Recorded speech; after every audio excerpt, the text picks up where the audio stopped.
Ladies and gentlemen, fight fans all around the world. Before we talk some boxing, I want to share with you this piece of scripture. I'm going to just summarize it. There was a beggar named Bartimaeus. He was the son of Timaeus, and he used to beg on the side of the road. Jesus was passing by, and he found out that he was passing by, and he said, "Jesus, you son of David, have mercy on me." He cried that out. And the people around him wanted him to shut up, and they were trying to get him to be quiet. But the more they tried to get him to be quiet, is the louder he yelled that out. And Jesus heard him. It got his attention, and he commanded that he be brought to him. And so the people around him took him and carried him to Jesus. And Jesus said, "What do you want me to do for you?" And he said, "I want to see." So Jesus said, "Your faith has made you whole," and he received his sight. And he followed Jesus in the way.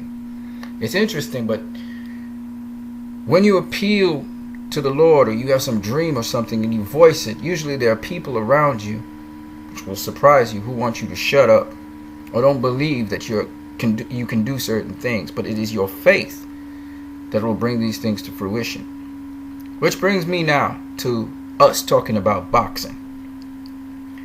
Danny Jacobs is considered an underdog against Gennady Golovkin. It would be an upset if he were to defeat Golovkin. A huge upset. And the main reason why many people think that Danny Jacobs can't stand up to Golovkin is because he was dropped and stopped by Dmitry Pirog. He was also dropped by Sergey Mora, who's not considered a puncher. Neither is Dmitry Pirog, for that matter. Now, what's very interesting about this is that Danny Jacobs thinks that that is an illusion that has been created, that he can't take a punch. Shout out to BoxingScene.com. This is an article by Keith Eidick. And I just want to highlight something in it. You can always go to BoxingScene.com to find out more about the details. But he said that he was not prepared to face Dmitry Pirog that night. He said he had no business being in the ring that night, let alone against an undefeated, powerful fighter like Pirog. He said, "It was a horrible time for me mentally. My grandmother, she was like my mom. She was the one I stayed with growing up. She was that one. Fighting at that time, the toughest test of my career for a world championship, and then actually seeing my grandmother pass away. Having to fly out to the fight the next day, and then just 3 days later, I just wasn't really mature enough to take on that kind of grief the way a normal person is supposed to. It was the toughest time. A lot of people really can't fathom the fact that I couldn't be in the right mental state and couldn't be Daniel Jacobs and be sharp. But I was a young man. I was a kid, and having to fly back the next day after a loss. The next day, straight from the fight, I went to the airport to get on a plane to go to New York City, where I could see my grandmother be laid to rest the next day. That was a tough time for me, but that definitely made me better. Mentally, it made me stronger. I've seen the growth, and I've learned from it. I'm not saying I'm glad that those things happen, but when terrible things like that happen, it only makes you stronger, and you find out who you really are when your back is against the wall."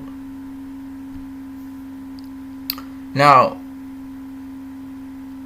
I can tell you for a fact that he had a tough time against Dmitry Pirog. Pirog was confusing him in that fight.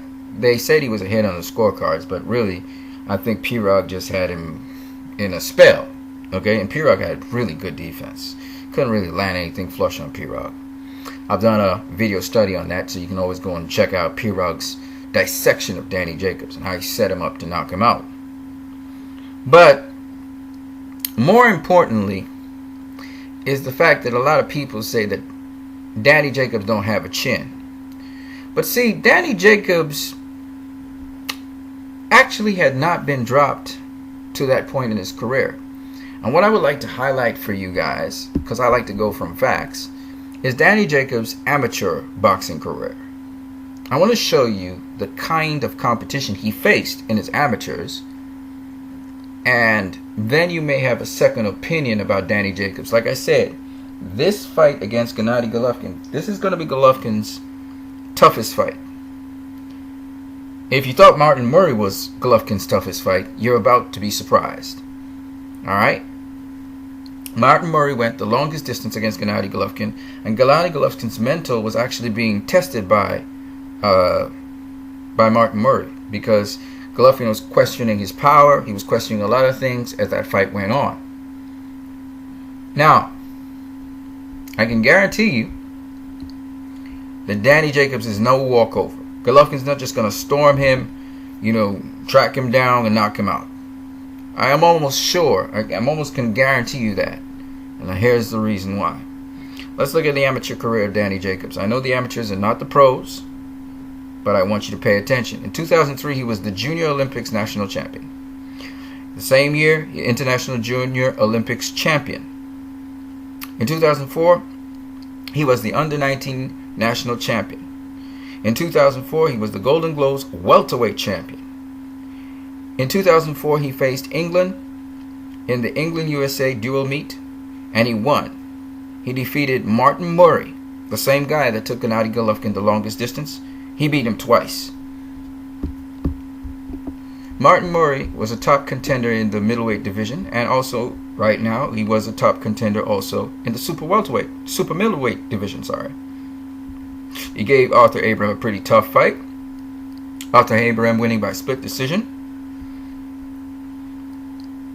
He was stopped by Gennady Golovkin in the 11th round, but I do believe he could have gone on much further, but he was dropped a couple times later on in the fight. He was beaten by Sergio Martinez, but first he dropped Sergio Martinez in that fight. He fought to a draw against Felix Sturm. These both guys I just mentioned, all three guys I just mentioned, were middleweight champions. Alright? So, this is Martin Murray. This is the guy he came out to be. A top contender. Always a challenge for any fighter. He'd carry you the distance, more or less. So, Danny Jacobs beat him, and he beat him twice. That's probably at welterweight, though. Then in 2005, he was the silver medalist in the United States National Championships, losing to Demetrius Andrade. Demetrius Andrade is currently the WBA regular champion.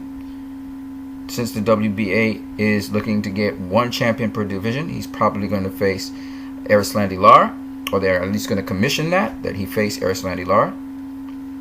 But he was also the WBA super welterweight champion, beating Vanes Martirosyan. It was no joke. By split decision. Okay? Both championship fights he won by split decision, by the way. He's also very slick, very tall, lanky, southpaw. And he can fight on the inside and the outside, etc. In 2005, he won the Golden Globes middleweight division championship. He also went and participated in Moscow, Russia, and he lost to Matt Korobov. For those who know, Matt Korobov fought for the middleweight WBO title against Andy Lee. He lost when he was knocked out by Andy Lee. Andy Lee was losing that fight. Korobov was outboxing him. And then he got dropped and stopped by Andy Lee with that beautiful right hook. He goes on in 2006 to be the gold medalist in Colorado Springs, USA. And he defeats Sean Estrada. Sean Estrada is right now an undefeated boxer. He fights at cruiserweight now. And 6'1" with a 77-inch reach. He also defeated Sean Porter. Sean Porter, of course, was the former IBF World Welterweight Champion. And he is also a top contender right now. He fought for the WBA Welterweight title against Keith Thurman. Lost to Kell Brook, losing his IBF World Welterweight title. This is just some of the amateur competition that Danny Jacobs faced. There ain't no way you ain't have a chin if you fought Sean Porter, Matt Korobov, or Demetrius Andrade. If you don't have a chin, you're going to get stopped. Okay? Period. And these boys were mowing down people back then. Sean Porter was at middleweight at the time. In 2007, he again he was the runner-up for the United States Olympic trials because he was defeated by Sean Estrada, a guy he beat before. But he had defeated Sean Porter. He also defeated Dominic Wade. Dominic Wade, if you do remember, was the fighter that faced Gennady Golovkin, and he lost to him. He was stopped, I think in the 7th or 8th round or something like that. I can't remember. All right? But the important thing here is this. Dominic Wade, Matt Karaboff, and Martin Murray were all middleweight fighters. And guess what? Martin Murray faced Gennady Golovkin and was beaten, and Dominic Wade faced Gennady Golovkin and was beaten. But before they were beaten by Gennady Golovkin, Danny Jacobs had beaten them. And Matt Karaboff, who beat Danny Jacobs, the Russian fighter, he fought Andy Lee at middleweight, and he lost to him because Andy Lee was able to knock him out. Alright? All of these fighters can hit pretty hard. Okay? So my point being, Danny Jacobs has beaten some of the fighters that Gennady Golovkin has faced. Yes, okay, Golovkin faced him in the pros, which makes it does make somewhat of a difference. But the point is, Danny Jacobs faced these dudes. So when Danny Jacobs says that it's an illusion that people think he has a weak chin, it makes sense to me that he would say something like that. And given the fact that he has been plowing down just about everyone he has been facing, and the fact that he has faced higher level competition than Gennady Golovkin and Peter Quillin alone is much higher level competition than anything Gennady Golovkin has faced, tells me that you really should be paying attention to Danny Jacobs in this fight. I think this fight is going to catch a lot of people by surprise. It's going to catch a lot of people. It's a sleeper fight. People are thinking that Gennady Golovkin is just going to plow through Danny Jacobs. You know, he's going to stop him in the first round. I just don't think so. I don't believe that for a second. In fact, this is how dangerous this fight is, and this is how live Danny Jacobs is. I think that Danny Jacobs has a very good chance of doing two things. One, beating Gennady Golovkin, and two, stopping Gennady Golovkin. Gennady Golovkin hasn't faced any fighter that punches like Danny Jacobs. So sharp and so hard. Both, that combination. He's fought guys who have been decent boxers, like he's fought Curtis Stevens, who's got some power in his left hook, but he's not as sharp as Danny Jacobs. And he fought David Lemieux, who is a nice banger, but again, he's not as sharp, nor is he as good a boxer as Danny Jacobs is. So whereas he was able to beat up David Lemieux can't get any punches in because he was using a jab on him. He's not going to be able to do that to Danny Jacobs. Where he was able to, because I'm telling you, Peter Quillen's a pretty good boxer. If he tries to reach in, he's going to pay. If he tries to just use the jab, he's going to pay. If he tries to shell up on Danny Jacobs and then try and use those hooks, he's going to pay. If he tries to use the straight right, he's going to pay. Danny Jacobs is a boxer who will make you pay if you come to him. If you let Danny Jacobs come to you, he's going to make you pay. I don't think people understand the kind of boxer Danny Jacobs is. He's not as sound a defensive boxer as, say, Canelo Alvarez or Floyd Mayweather, or even a Jamal Charlo, or even, even I can't even say Demetrius Andrews, because Demetrius Andrews still has a lot still he has to learn. He still gets hit a little too much. He's a much sharper boxer than Demetrius Andrews, by the way. But my point anyway is, if he's anything on point like how he was against Peter Quillen, this fight is not going to be an easy one for Gennady Golovkin. I know Gennady Golovkin has a hell of a chin, but chins that all I can say to you is this: go watch Costa Tszyu versus Vince Phillips. Go watch it. Now, I'm telling you, one time Vince Phillips could take Costa Tszyu's punch, sort of, but there was another thing that Vince Phillips had: angles. That's all I'm going to say about that. Now, the other thing I want to say, so you guys understand, this is not no open and shot fight for Gennady Golovkin. This is not. Vince Phillips wasn't as sharp as Danny Jacobs is. So I hope you guys understand what I'm saying. There's a way to roll punches. There's a way to move with punches so you take off the power from a punch. And this was easily shown by Kell Brook, who's a welterweight, when he was facing Gennady Golovkin. Now, he did get caught with some hooks to the head when he was trying to duck out of the way of Gennady Golovkin's punches. And Kell tried to stay in the pocket and fight Gennady Golovkin, which was a smart idea early on. But he just didn't have enough pop to really get Gennady Golovkin to respect him. Danny Jacobs, if he can do anything like what Kell Brook does done, replicate anything, just a semblance of that, is going to get Gennady Golovkin's respect early in this fight. If Gennady Golovkin tries to chase Danny Jacobs, he is going to get hit. And he's going to get hit so hard, he may go down with the punch. Okay? That's the kind of pop Danny Jacobs got. And it's fast, it's sharp, and that shit that he had Peter Quillen with, the whole damn auditorium heard it. The entire stadium heard that shot. So I'm saying it again. If he makes a mistake, Danny Jacobs is going to light him up. Do you guys understand what I'm saying? He is going to light that dude up. I don't think you guys understand what this dude is about. I don't think you guys understand why I said I hope Gennady Golovkin wins this fight. This is not a middleweight like the other middleweights he has faced. He will learn that, and he will learn that quickly. He's not the only one in that ring that got power.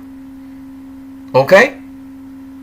And the kind of power Danny Jacobs has, you try to be a tough guy against him, and you will be moving out of there in a stretcher, and you may not be walking properly for the rest of your life. You may even be talking properly for the rest of your life. That's the kind of power Danny Jacobs has. So if Gennady Golovkin makes a mistake in there, Danny Jacobs will make him pay. And he may have a hell of a chin, but he may pay for having a hell of a chin for the rest of his life. Do you understand what I'm saying?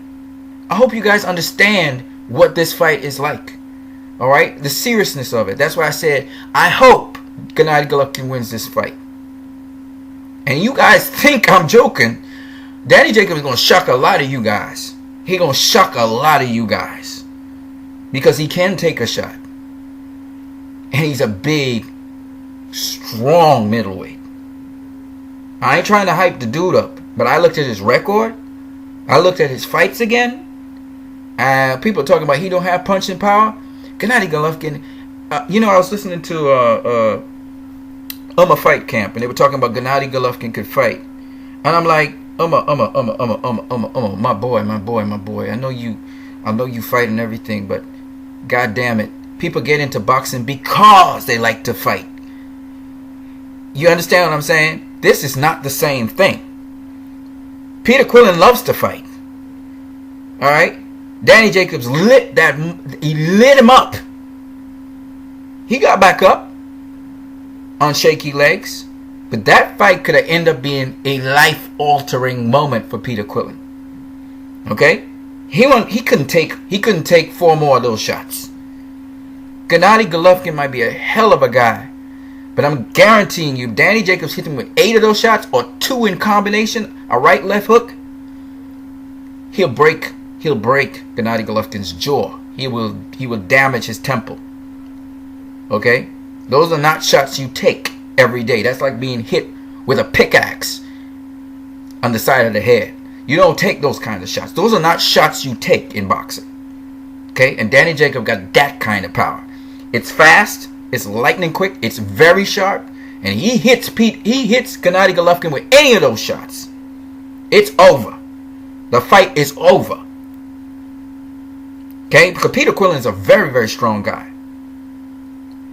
I think he's stronger than Gennady Golovkin. quite frankly. He boxes different, but he's stronger than Gennady. I don't care how much mindset you got. That shot, it won't sever your mental faculties from your body, the first shot, but it will shut you down. The second one will do irreparable damage to you. And if he puts two shots together, you're going to sleep. Okay? He hits you with the straight right and the left hook, you're going to sleep. I don't care who you are. I don't care if you're a heavyweight, you're going to sleep with those shots. Okay? So, with all due respect to Fight Camp, I watched your video. I always watch your videos. All of them can fight. Alright? You don't get to that level. You don't be fighting in the amateurs nonstop. You don't be fighting in the pros. You've been fighting all your life. That's all they do. They can fight. All of them can fight. So telling me that Gennady Golovkin loves a fight doesn't mean diddly squat to me. This is about the sweet science. And there are just certain shots you should not take. Again, I will remind you about Vince Phillips versus Costa Tszyu. I suggest Gennady Golovkin go watch that fight too. There's not much he can do about it now, but at least he should go and watch it. Okay? This is a fight Gennady Golovkin needs to take very, very seriously. I don't care if you sparred heavyweights. You're not ready for this dude by fighting a heavyweight. You need to fight fighters who are not just sharp, but they have devastating power. And the power comes from the speed of the punch, and also from the veracity of the punch, and it also comes from the power of the fighter. Danny Jacobs is big and he's strong. Okay? That's a big, strong son of a gun. 6 foot something. Alright? This dude don't play. Okay? So you need to be on point. You done already don't got the speed factor. You use timing. So and you try to work the body with the hooks and stuff. That's the only way I see Gennady Golovkin persevering through this. But I'm just saying, the danger in this fight is it's real. It's real. I want you guys to understand what this fight is going to be. I said, don't miss this fight. This is history in the making. This fight is a fight you need to go see. Alright? This is not your average fight. Okay? Golovkin stepped it up to the plate. He fought a B-level fighter in David Lemieux. And he dealt with that boy. He dealt with him well. This fight's different. You got to bring other elements to your game in this fight. And if you are getting tagged, alright, if you get tagged in this fight, if you get lit up in this fight, it will affect you for a long time.